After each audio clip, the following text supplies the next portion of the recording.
Dans la période du Nouveau Testament, le Seigneur Jésus est venu pour apporter le témoignage du Père. Le Saint-Esprit est venu pour rendre témoignage à Christ. Et l'Église maintient le témoignage de Jésus-Christ par la puissance du Saint-Esprit. Témoigner de Christ aux autres signifie que nous leur disons ce qu'est Christ, qui il est. Cela s'appelle le témoignage. Si nous le considérons par rapport à Dieu, ce témoignage n'est rien de moins que lui-même, en relation avec nous. Ce témoignage est une chose très sérieuse, car il devient loi. Il nous incombe de ne pas pécher contre ce témoignage, car toutes les fois où nous le faisons, Dieu ne fermera pas les yeux sur nos actes. Nous devons admettre que ce témoignage-là est une chose immense.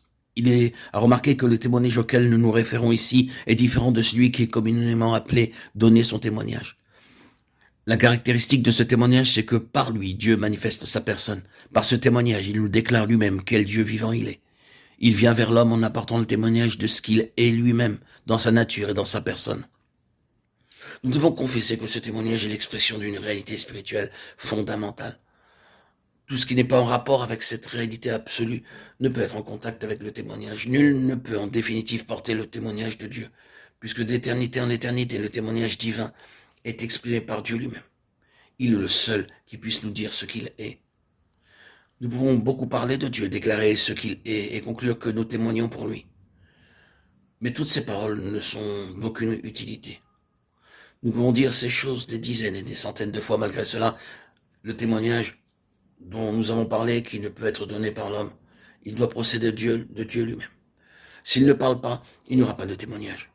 Comprenons bien l'importance de ces choses. Si Dieu ne décide pas de dire ce qu'il est, qui peut témoigner à sa place? Nous pouvons parler sans cesse, mais ce ne sera d'aucune utilité, car c'est nous qui parlons. À moins que Dieu ne parle, tout n'est que vanité.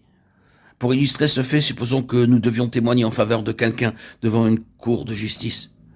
De quelle valeur seront nos paroles si, malgré notre éloquence, la personne concernée garde le silence et n'exprime rien du tout? Redisons une nouvelle fois que le témoignage de Dieu, c'est Dieu parlant de lui-même. Et s'il ne dit rien, il n'y a pas de témoignage.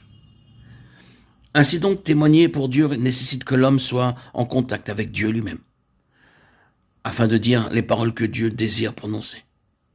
Ce n'est qu'après que Dieu se soit révélé et fait connaître à lui qu'un homme peut en parler. Ce n'est que lorsqu'il a été en contact avec cette réalité absolue qu'il peut ouvrir sa bouche et témoigner pour Dieu. S'il n'en est pas ainsi, il n'a pas de parole et en conséquence, pas de témoignage à donner. Je peux divulguer autour de moi les commandements, les statuts, les ordonnances ou la parole de Dieu, mais concernant le témoignage, c'est une autre affaire. Ce qui procède de l'homme, ce sont des commandements, des statuts, des ordonnances et préceptes, mais le témoignage demeure en Dieu. Ces différents aspects sont extérieurs, tandis que le témoignage est l'absolue réalité, demeurant en Dieu. Il est donc nécessaire que Christ vienne de Dieu, apporter le témoignage de Dieu. De même, c'est le Saint-Esprit procédant de Christ qui apporte le témoignage de Christ.